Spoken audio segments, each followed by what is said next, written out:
tip some white in the airbrush. So from a distance, I'm just going to fog in the letters, trying to get my style that I want, and then I can go over, once I'm happy, I can go over it and make them a bit brighter. And this is going to be the outer glow. And if you're just starting out, then you could, instead of doing it freehand, just sketch them on first, or print yourself a lettering style and then work off that, like template it on. Now I'm going to add some fluoro pink. So this fluoro pink has already got some reducer mixed in with it, as I've tipped it back numerous times into the original bottle. Now what I want to do is colour over everything that I've just finished with that fluoro pink. Again, do light coats, you don't have to go too heavy too quick.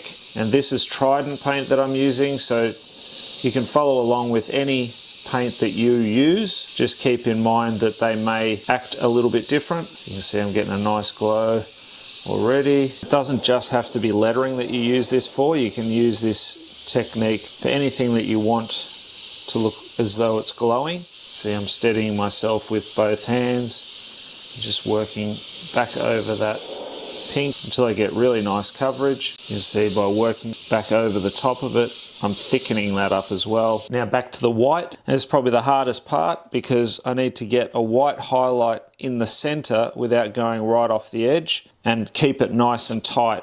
So you want to be up nice and close and chase your letter. So you can go lighter to start with to get the feel for it. So I'll just map it in first. Now if you want to practice this and make it a little bit easier for yourself, then I'd recommend you give this a go on t-shirt material, or just buy a cheap t-shirt.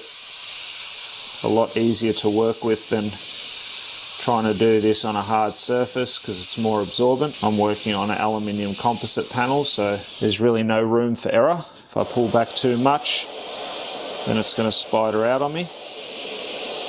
But now that I've got my basic line, I'm just going to work back over it and brighten that up.